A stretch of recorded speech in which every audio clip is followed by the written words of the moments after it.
Say hello to a new friend on an old road. Take a two-lane trip of memories into mysteries unknown. Come along for the ride. Jim Hinckley's America. Jim Hinckley's America.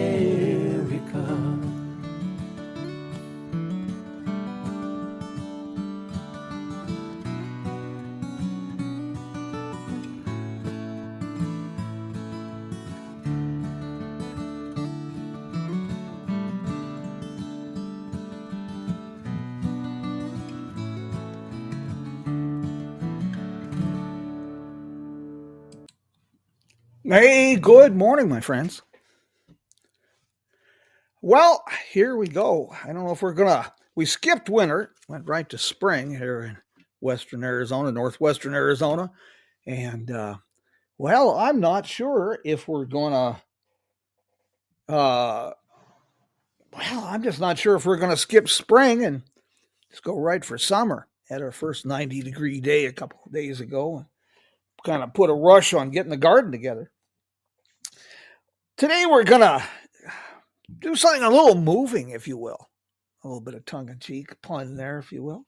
Talk with a good friend of mine, Professor Nolan Stolz, has an interesting project besides documenting forgotten chapters of Route 66. Professor Nolan Stolz, how are you doing this beautiful morning? I'm okay, thank you. Still in South Carolina?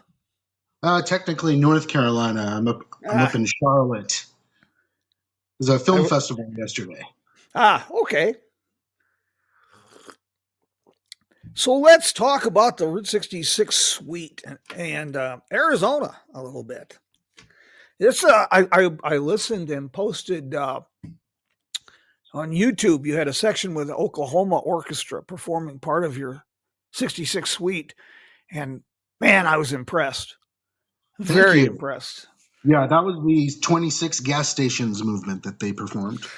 Yeah, 26 gas stations. You know, that's kind of, except for the real diehard road trip enthusiast, passionate Route 66 folks, that's kind of an obscure book.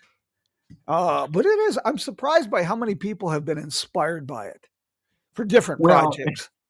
Well, it's funny because an artist, especially a photographer, wouldn't know that book. They probably studied it in art school, or at least heard about it in art school. So it's obscure in most circles, and then fairly known in others. You know, people do.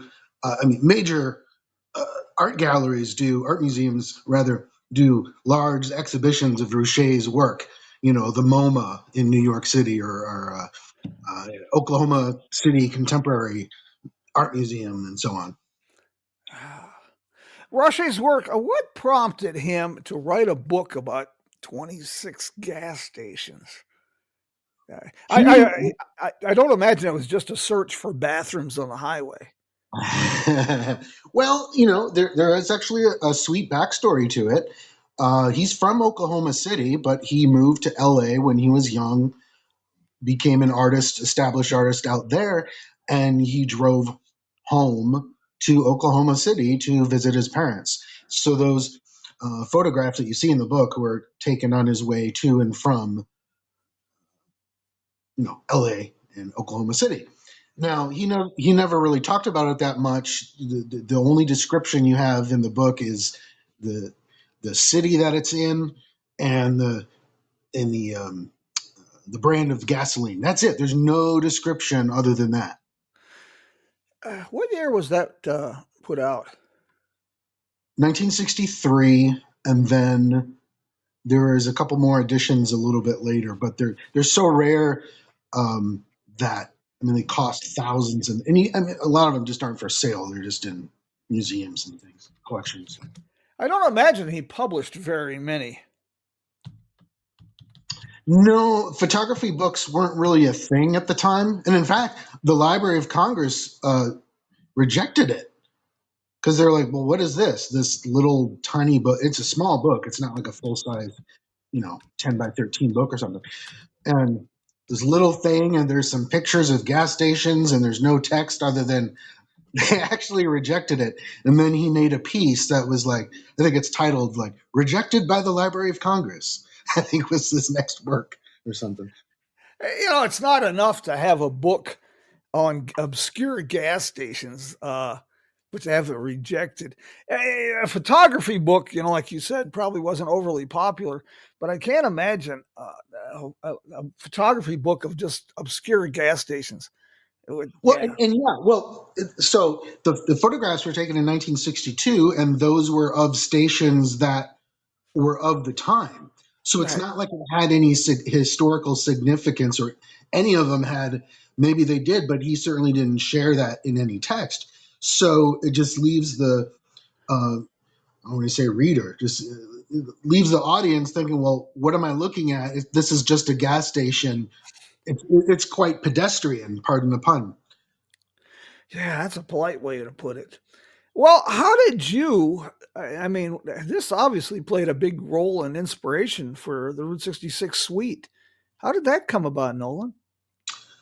Boy, to be honest, I don't remember when I first heard about about that book, but before I got on the road, I did a tremendous amount of research on Route 66, just learning as much as I could before I got on the road, and that's probably how I found out about it, because I knew the road was, it was more about the not just about the road, and it's not just the mom and pops. It's the natural scenery, the architecture, the history, the culture. It's so much deeper than Route 66 is really known for, and that's what I wanted to delve deep into the research before I hit the road. Well, people have always been inspired by road trips and especially adventures in the desert. And but it's an art, and it's a rarity what you've accomplished and what you're accomplishing with Route 66 Suite. The road trip Route 66 through the Southwest has inspired countless writers and photographers, but I'm not aware of many musical scores that have been inspired by that adventure. Yours might be the most, if it's not the first, it's definitely the most expansive. If not the first, most certainly the last. No, there's the Grand Canyon Suite by Grothe that came out years ago, but it's sort of on the surface. There's not it's a lot of the okay. So we're talking about program music here, so music that is about something. So when instrumental music could be about something, or it just could be music for the sake of being music, just sounds, right? And so some composers are inspired, or I should say, some works are inspired by certain things, and then they'll make that clear to the audience through program notes so they can read the story behind it. We call that program music. So, although there are pieces of program music, um, certainly not one of Route 66. I should say there is a piece for orchestra titled Route 66, but it's not really about Route 66. It kind of gives just the flavor. It's like the TV show Route 66. It's not really about Route 66. It's just the um, the feel of it, I suppose. Well, that's it. That's it. But and you're doing well. What I saw, and I shared this on Facebook, and I've got a blog post coming up with a link to this as well. Um, you've captured the feel, and that's kind of neat. It's kind of rare, and that's got to be. I'm in. I kind of. If I sound like I'm in awe, it's. I don't have a musical skill set. I have trouble playing the radio. And I had trouble playing the radio when it was just AM. And now with all the other options, I'm very confused. So I Well, have you know what? great ed. Yes. Well, Jim, why don't you play the radio part in Desert 66? There is a part where a percussionist turns on a radio. I prefer it to be set to AM to have that old, that particular AM sound where you're not on any frequency, you just kind of hear Yes. the weather. Yeah. And so there's a point in the piece where the orchestra is real loud and the percussionist turns on the an AM radio to no frequency. You don't hear it because there's a lot going on. And then once the orchestra gets quiet, all that's left is the radio, and you get this feeling that you're out in the middle of the desert, and you just have no. You're not even getting a radio station. You're so remote. That's the sort of idea. Well, you convey this well, especially you convey the sense. You can see that you've been inspired by the open spaces, Yeah. and out here in that's not to be confused with somebody who's been basted in the sun and not thinking clearly. Uh, you really capture the essence of the open road through the desert Southwest. Yeah, so I have a movement that's titled Desert 66. Now, that's the only one of the eight that's geographical. Everything else is by a topic. But being from the desert, Las Vegas, my hometown, um, I was like, well, this is such an important, the landscape, the desert landscape is such an important part of the Route 66 experience that I think I do need to have a geographical movement to reflect that.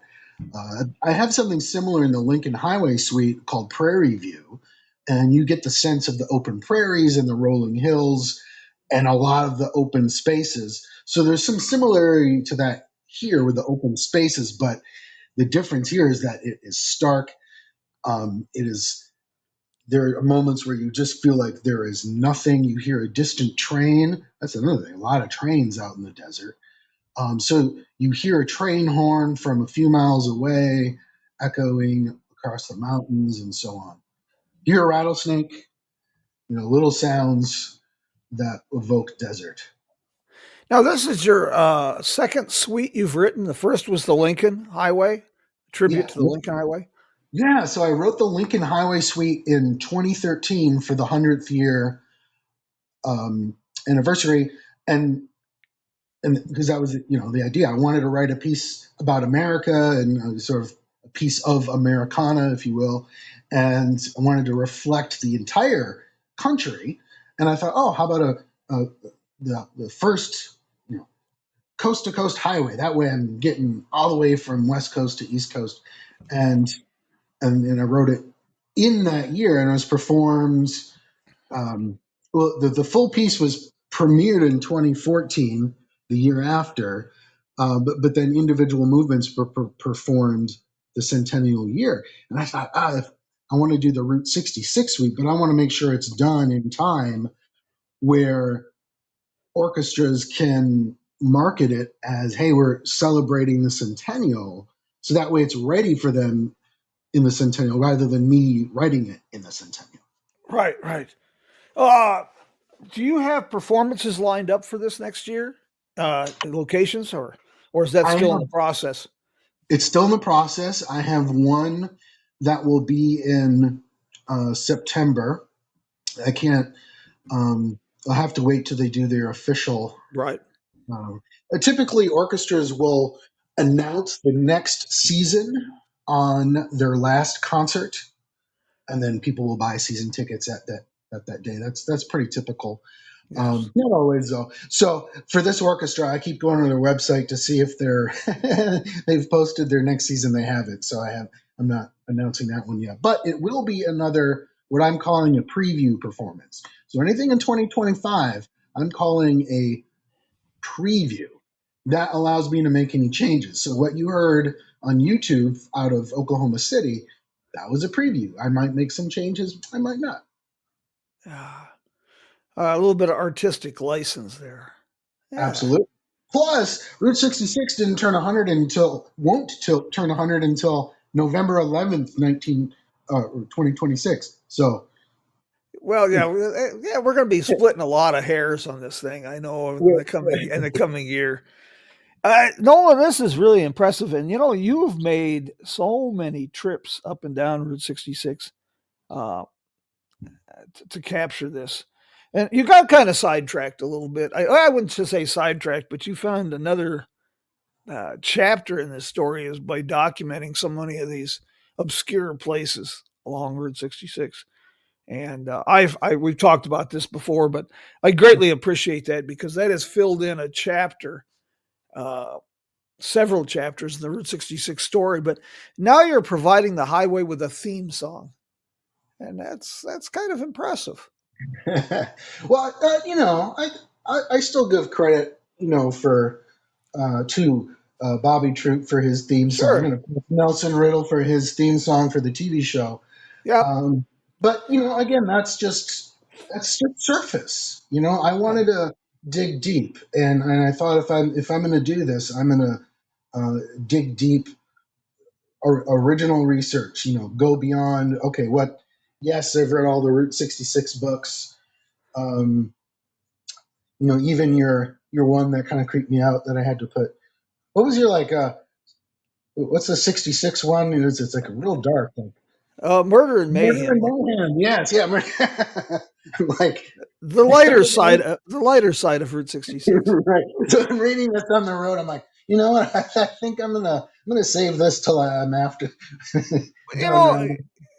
Well, of course, the song that was made famous by Nat King Cole, "Get Your Kicks on Route 66." Yeah, that's the theme song, but it's kind of like the music from the Magnificent Seven, the movie back in '63. When you hear that theme song, you automatically conjure up images of the West. And, and that's what your music is doing for Route 66. It's a different type of theme song, but you listen to it and it conjures up images of the road trip. The and different eras of the road trip, I might add. Like the first movement is AD 1926, and so I try to capture. Like I didn't try to make it sound like it was composed in 1926, but I wanted to make it clear that I was referencing 1926. There was a particular rhythm that was very popular at the time, the Charleston rhythm, which came with it the Charleston dance. It's like dee da dee da. It's a long, short thing. So you hear that throughout the piece, and there's certain things that big bands and small jazz bands would do in their orchestrations. Like they'd hit one instrument would play and another one, and then make like a pyramid sound. That was really popular around that time. So I do that a few times, and I do some chord progressions. You might hear in songs of the Great American Songbook. So like I said, it's still modern sounding, but it clearly references 1926. And that was just for me going around looking at these buildings that are still there, and you could sleep in some of those buildings if it's now a hotel, or walk around those buildings, and it really gives a feeling of 1926. I know your countless road trips, your camping along the road played a big part of the inspiration. Was some of the Route 66, of course, and a lot of the highways, but Route 66 specifically, was connected to a lot of the musical evolution in the United States in the 20th century. Did some of the obscure music, like from Herb Jeffries or Spade Cooley, any of that play a factor in what you're doing? I made a playlist of music written in 1926, or that would have existed. So maybe it was written in 1925 or something. Yeah. And I had a wide variety. I had classical works, I had jazz works, I had more like cowboy songs and gospel, like white gospel singers, and they would tour like religious quartets and things like this. So all sorts of music that would have been played. I found a program for a concert in Groom, Texas. They published it in their paper. In other words, hey, here are the music that you'd hear on the concert tonight.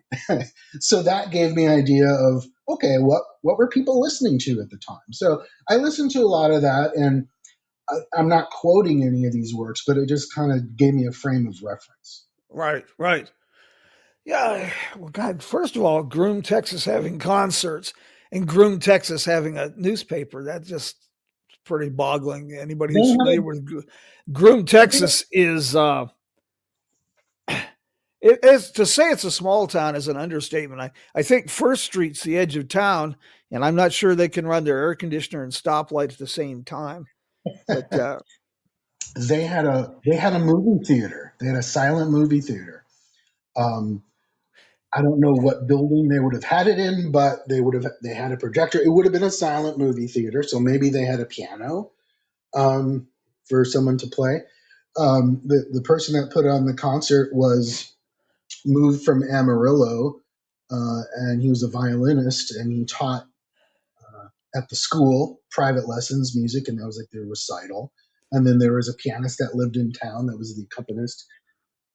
Music making. That's what they. Yeah. Oh, I also looked into what were people were listening to on the radio, yes, and this surprised me. Classical music was one of the biggest things that people listened on the radio, including the rural areas. that is rather odd. The 1920s is when we started really coming into the radios.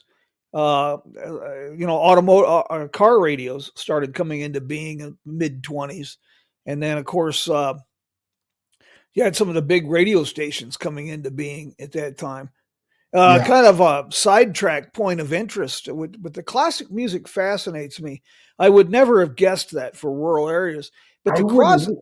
the Crosley brothers that went on to make the automobile and appliances, they started out making radios. And I found recently that in the mid 1920s, they were offering a radio set that was battery powered and it came with a small wind generator for people who didn't have electricity in rural areas. Mm, Wingen. Yeah. You also visited, speaking of theaters, I noticed that you also visited some of these old theaters like the Coleman and were able to access their vintage organs. Yeah, so the final movement of the suite I'm titling "The Show Will Go On." A lot of people say the show must go on. I'm calling it "The Show Will Go On" because the idea is that even if a theater closes, something else will come up somewhere else. We've just moved on to a different era of the theater. So the movement reflects the different eras of the theater. So I would go to these theaters that existed in 1926 and got to hear the organ played. We saw a couple of silent movies, played with live organ, just like it would have done in the silent movie era. Uh, and then I went to several drive-ins along Route 66, and yeah, let's see what's in Arizona. Oh, the Roxy in Holbrook. So that's a Yes. modern theater, independently owned, family owned, and people talk about mom and pops. Well, there's more than just mom and pop gift shops, but there's independently owned, movie theaters and all sorts of businesses that one can patron. So I would go if there was a movie theater in a small town that had one screen. I would go. It didn't matter what was on the movie. I didn't care what the movie was. I'm going to go in there. It was great. Well, this is another thing that really fascinates me. And before we get too deep to it, I want to let people know here that they can not only support you, but find some of your stories on patreon.com, Route 66 Suite. Is that correct? Yep. One of the other things that's really unique about what you've done here, I'm fascinated on your Patreon page. You post some fascinating stories, but you have immersed yourself not only in traveling Route 66, but you purposely sought out some of the most obscure places to stay that have direct links to pre World War II Route 66 connections. Oh yeah. And I don't know anybody else who's done that. That really is intriguing, and I can see for someone with your artistic bent that would provide tremendous inspiration. For as far as lodging, I have the fourth movement. It's titled "Vacancy, No Vacancy," and that's inspired by all the lodging that Route 66 travelers would have used. Um, so it's a set of variations. So you have a theme and different variations, and each of the different variations represents a different aspect of travel. So I think there's one titled "At the Tourist Campground." So it's very bare bones. I think there's only like one cello, one viola, one violin, instead of like the whole string section player. There's just a few people, so very, very bare bones, like what it would be like at a tourist campground. And then I have one that's it's titled something like "At the Fancy Schmancy, but not Hoity-Toity Hotel." So you're at a place like what's the one in Flagstaff? Oh, there's two: the Weatherford and Hotel Monte Vista. So that would have been a very elegant place to stay. It's nice. It's not hoity-toity, but it's very nice and elegant, and people stayed there. That that's of the Route 66 era. And then I have um, well, the title has a double meaning. So you have vacancy, no vacancy. So you have the perspective of the traveler. You see vacancy, and you're like, "Oh, great!" And then as the if you see no vacancy, you're disappointed, right? Conversely, the motel owner vacancy, they're losing money that night. No vacancy, hey, this is a great thing. So there's the opposite sides here. But as you get to know some of these motel owners, then you sort of empathize with them, like, wow, where is everybody? I'm the only one staying here tonight. And I'll tell you, there was a few times where I was in a little mom and pop motel where I was the only person staying in the whole motel. I thought, boy, this is really sad, you know. And so I have music that reflects those four perspectives. Mm-hmm. Yeah. I'm really excited to see this when it's completed and performed. I'm gonna. I've attended very few concerts of any kind in my life, uh, but what you've accomplished here, really intrigues me.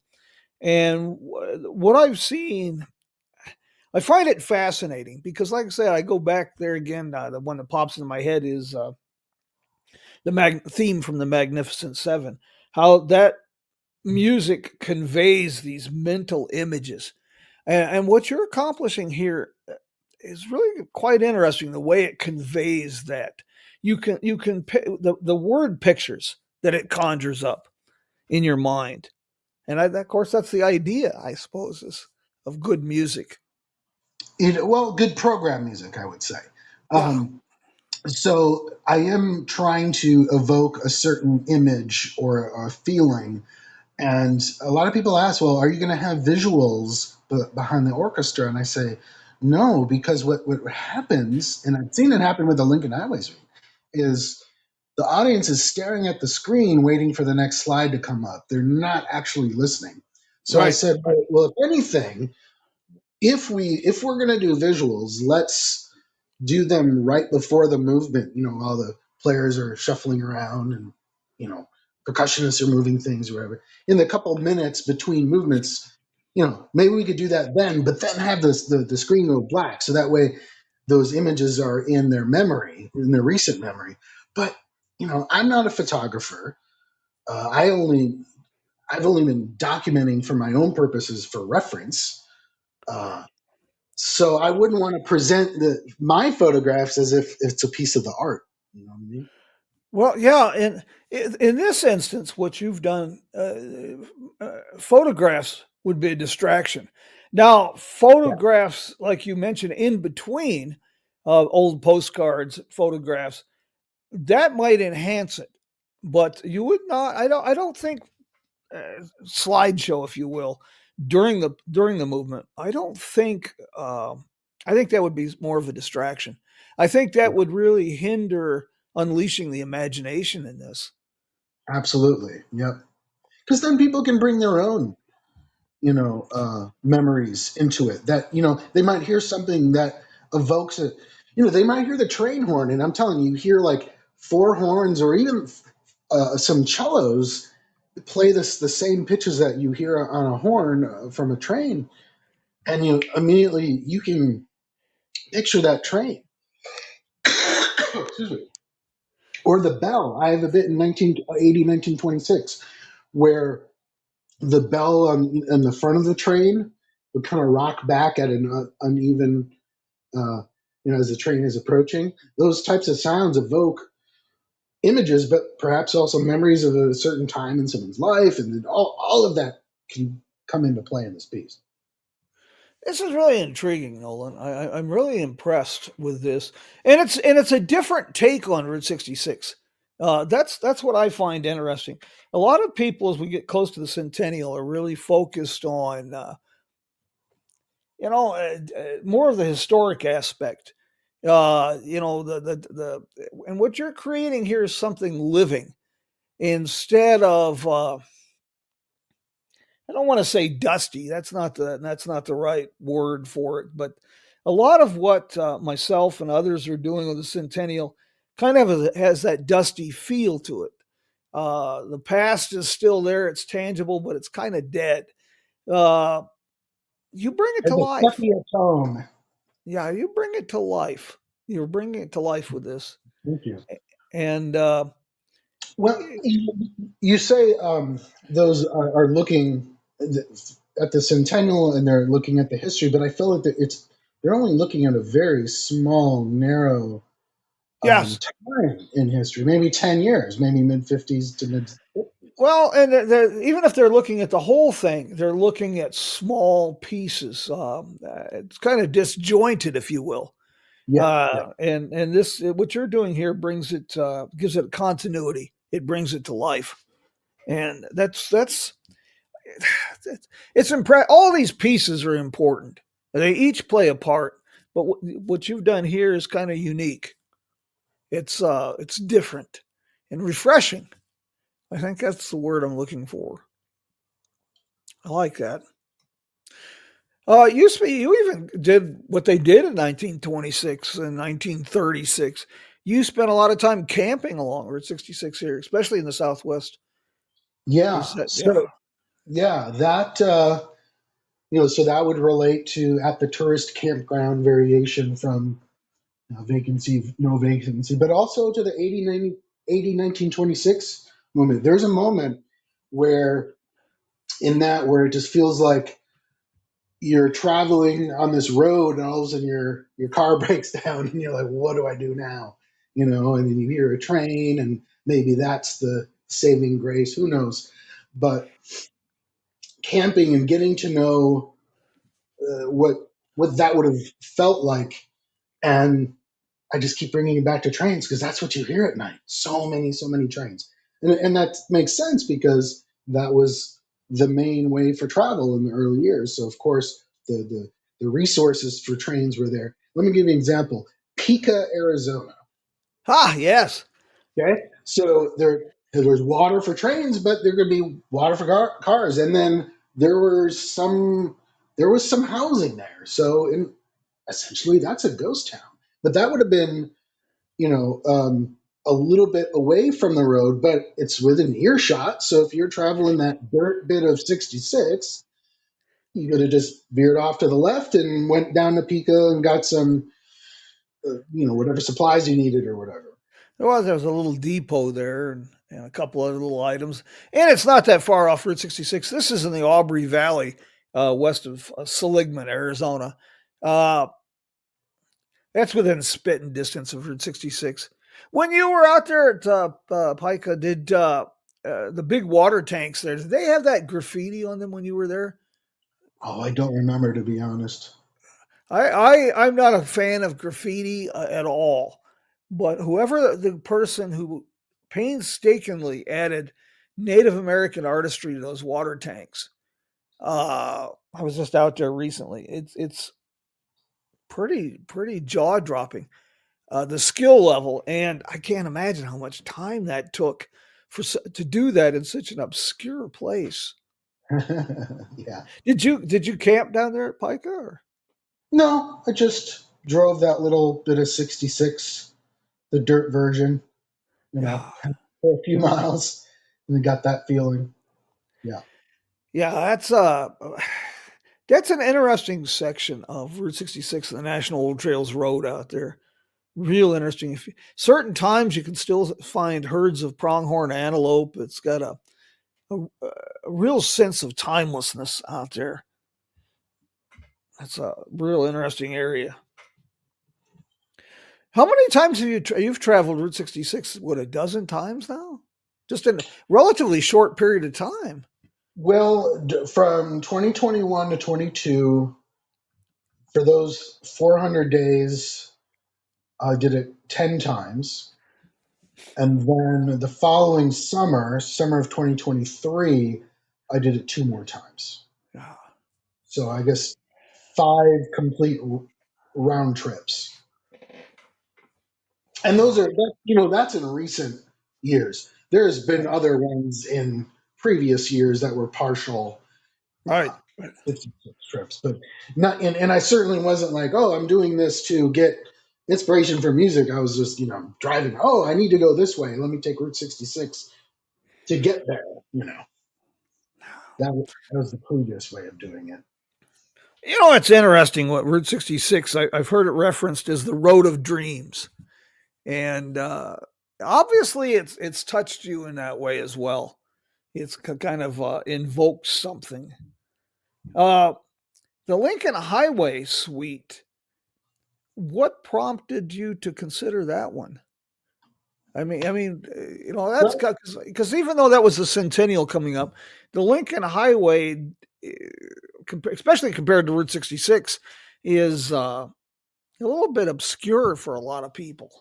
yeah, um, it's well that one. Actually, it's funny because I was traveling, or I was about to travel Route 66, and I was looking for Route 66 books, and I came upon a Lincoln Highway book. I'm like, oh, what is this? When I started reading about it, found it really interesting, and then what you know, I learned that it went across the entire country, and it was that point that I'm like, oh, this is what I could do to write a piece, because I had always wanted to write a piece for orchestra that represented um, all of America, and I thought, oh, a road that stretches across America. So that was really the impetus for the Lincoln Highway suite, and then with the centennial coming up, uh, then that next year, I was like, oh, this will be my big project.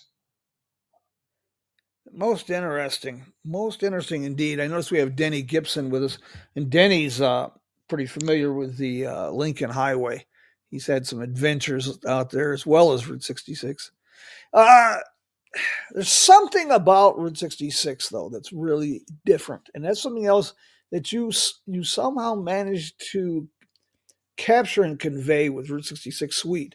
And I hate to use the term magical. I think that's overused, but there's just something unique about the atmosphere, the spirit of Route 66 that you just don't find on other highways and other road trips.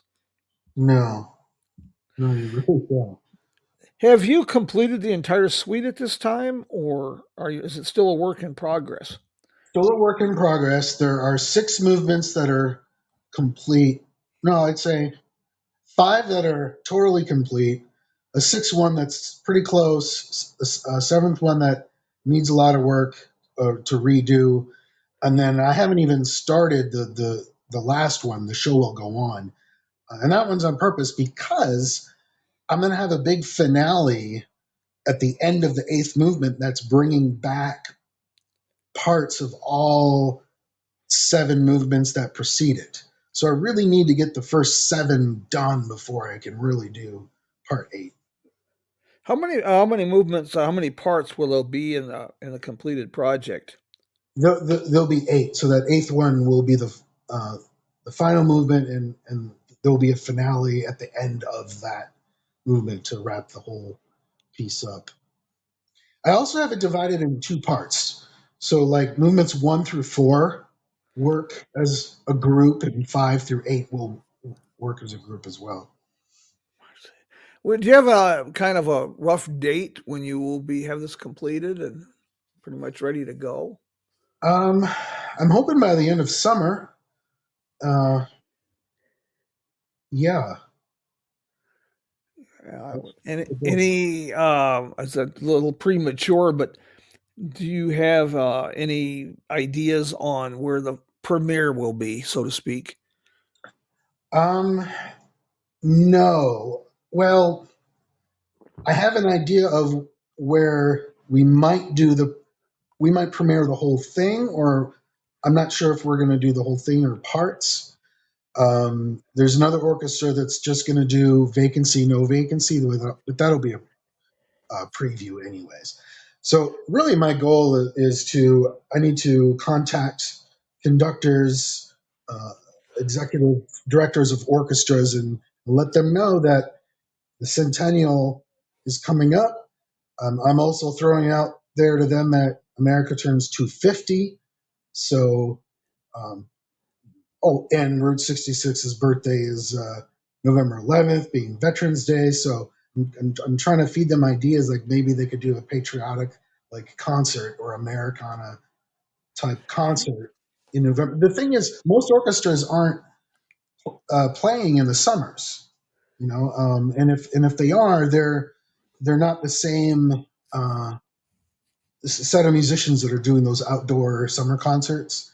So a July 4th concert would be great for the 250, but how many orchestras are actually, on contract at that time? So, Well, I'll put a bug in your ear, something to think about. I was talking to Scott Dahl, CVB director in Springfield, Illinois, and the weekend of November 11th, 2026, they've got several days, but they are looking at doing something massive. 100th year of Route 66, 250th anniversary of the United States. They're talking about a conference, just every kind of celebration you can imagine, tied in with Route 66, celebration of the United States, of course, tying it in with Abraham Lincoln, everything they can do. And it's shaping up to be quite a spectacular event. And I don't know their situation with the orchestras and things there in Springfield, but that might be something to look into. yeah, they have a wonderful orchestra. It's the Illinois Symphony Orchestra. They always play in Springfield and then repeat their concert in Bloomington. Uh-huh. So it's sort of a Springfield / Bloomington orchestra. I've seen them 2 or maybe even 3 times on my travels. You might check into that one. That might be a Yeah. good place because they're looking at doing that November 11th, Yeah, 2026. that'd be a perfect fit. Very much so. And how's your? Are you and your wife planning any trips out west soon, or? Oh, probably not. I mean, I'll go out on 66 this summer because I would like to try to meet conductors in person. Um, I feel that might be a better way to show that, hey, I'm really serious about this. This is coming up, rather than just sending an email. Right. Yeah. It's always better face to face. I mean, all communication. I know I'm maybe old fashioned, but I still use envelopes with stamps, for God's sakes.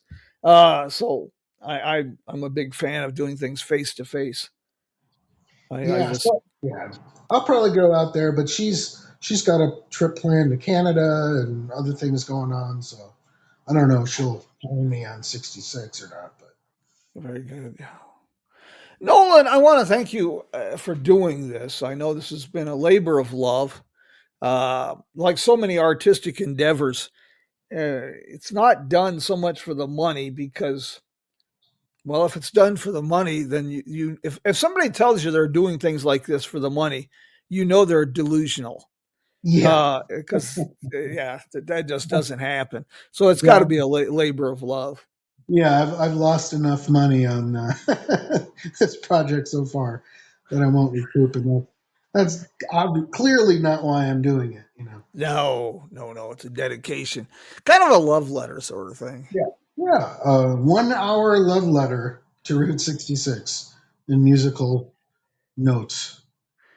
Nolan, I thank you for taking time from. I know you got kind of a hectic and busy schedule, and I appreciate you taking time from your Sunday morning to do this because I really, this is a conversation I wanted to have and foster an awareness about this.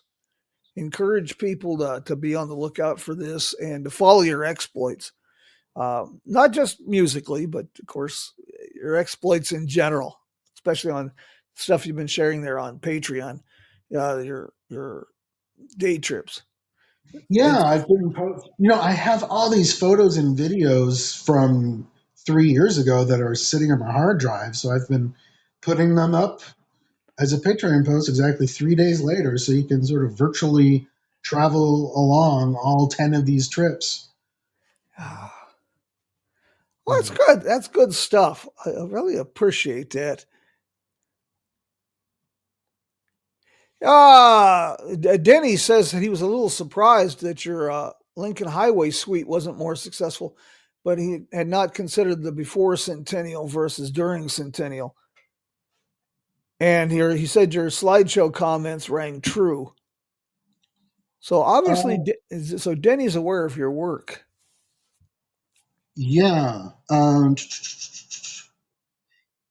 Danny, were you at the? You came to my talk in Wyoming, I think. I gave a talk about the Lincoln Highway suite.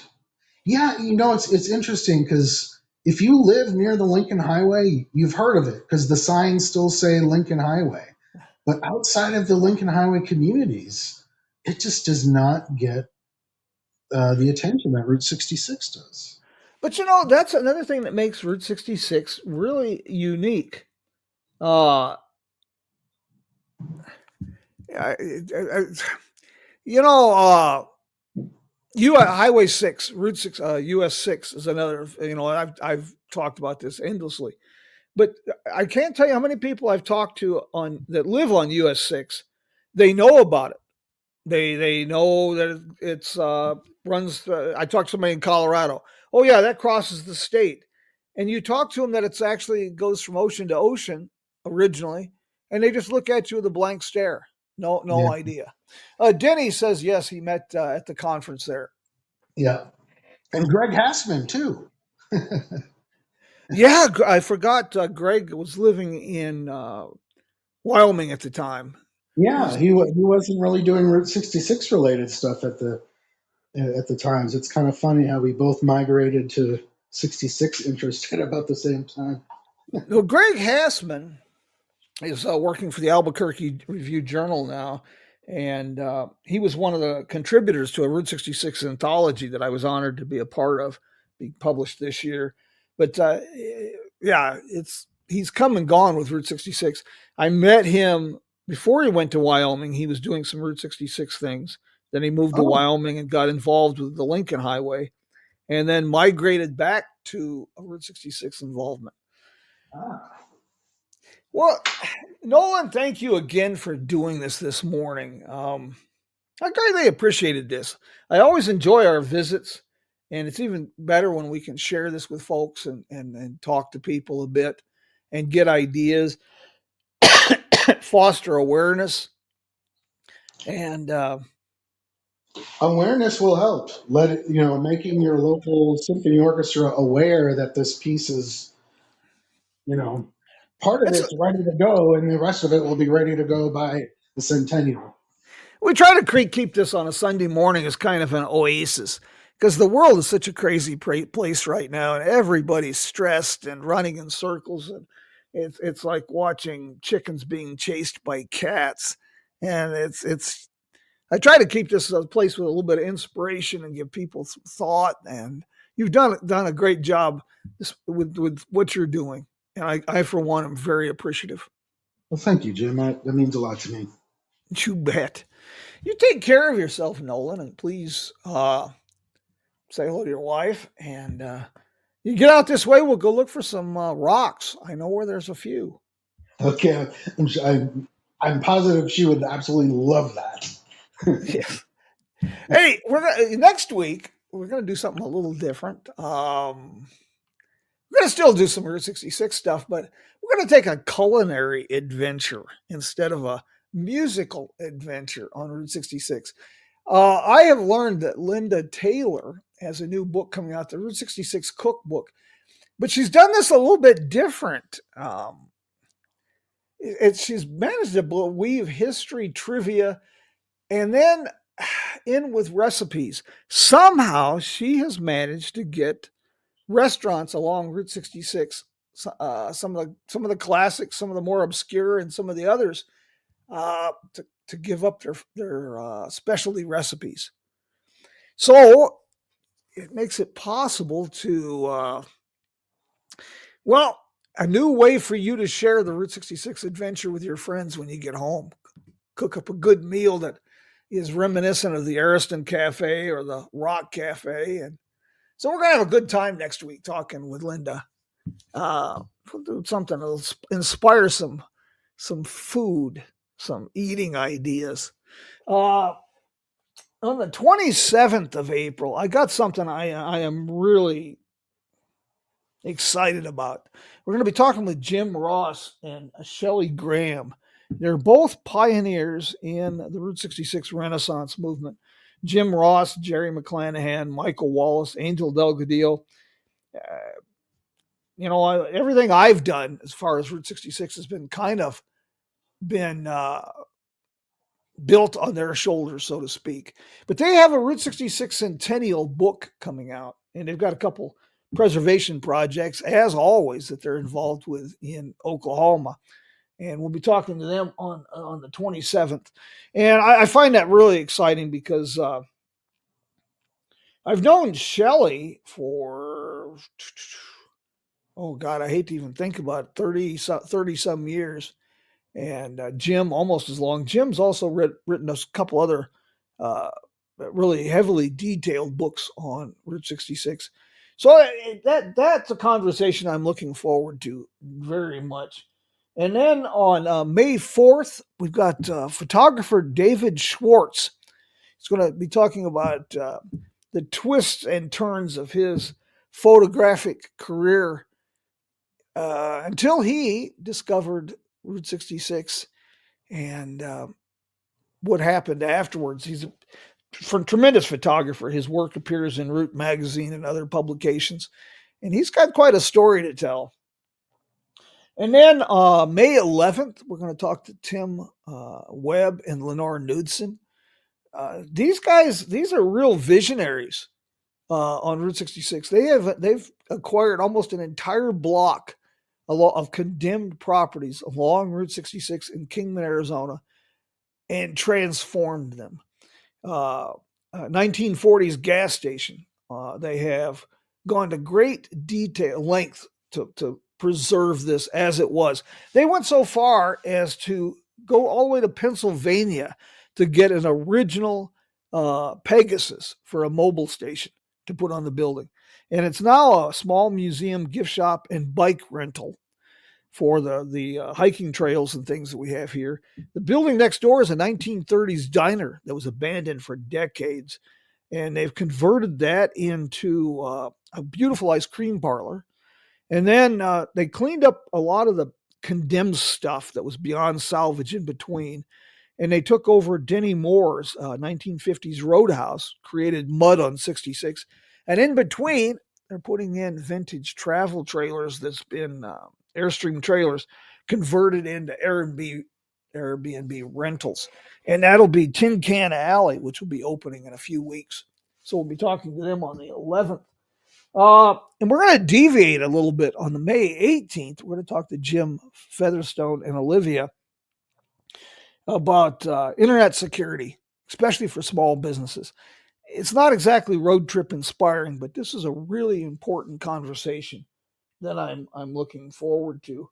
And then May 25th, we'll be talking with Wade Bray about the development and evolution of the AAA Route 66 Road Fest in Tulsa, Oklahoma, and his plans to convert that into a smaller road show, take it on the road in 2026, still have the event in Tulsa, but take it on the road, possibly even internationally. Of course, that's subject to change, but that'll be an interesting conversation. So we got some great things coming down the pike if you want to let your friends know and invite them to come along. The whole idea behind Jim Hinckley's America it's not a Jim show. This is about building a sense of community. And that's what it's about. Interesting, like people like Nolan.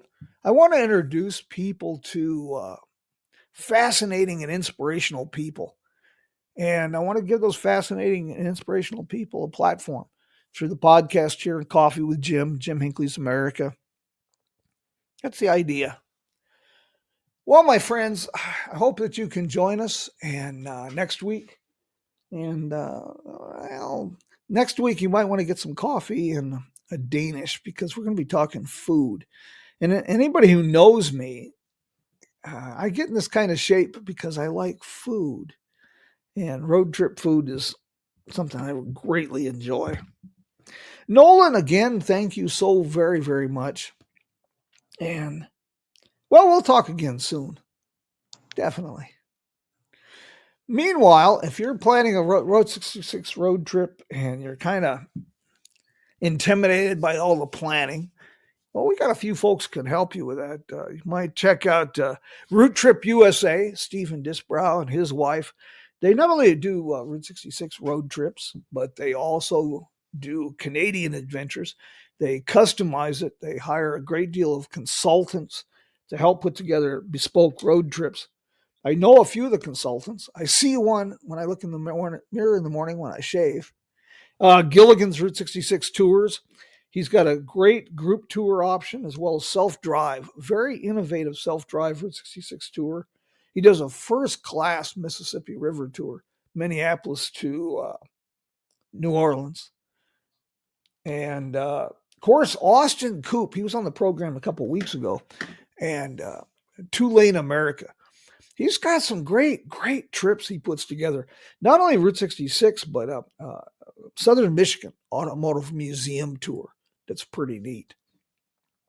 And don't forget, when you're traveling Route 66, stop in at the Wagon Wheel Motel. Say hello to Connie for me. And Connie Eccles there at the Wagon Wheel Motel in Cuba. And David Brenner at the Roadrunner Lodge in Tucumcari. And Angela Moreland down in McLean, Texas, the Cactus Inn Motel. Road trips are shared adventures, and they're best when they're shared with friends, and that's what we try to do here. Nolan, until we talk again or meet again, you take care of yourself. Thank you. We'll have some fun. We'll get another conversation in soon. I'm glad that you're moving this along, though. I'm glad to see that. Really close, and hopefully during the summer, or definitely by the end of the summer, will be all done. And I'm sure I'll meet up with you a couple times. I'm heading out west and then my eastbound return. God bless. Sounds good. And if anybody finds themselves out this way, give me a holler. Maybe we can coordinate our schedule. I'll let you buy me a cup of coffee or a bottle of beer. Or some music. Yeah, well, we'll come up with something. And speaking of music and road trips, well, we'll bid you adios with a little tune from my good friends there out of Nashville, and Joe and Woody and the boys of the road crew. Until we meet again, my friends, vaya con Dios.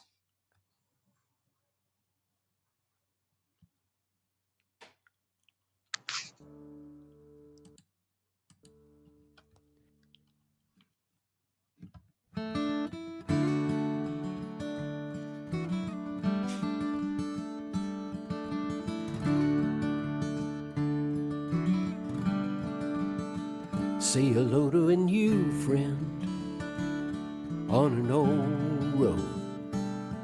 Take a two-lane trip of memories into mysteries unknown. Come along for the ride. Jim Hinckley's America. Jim Hinckley's America.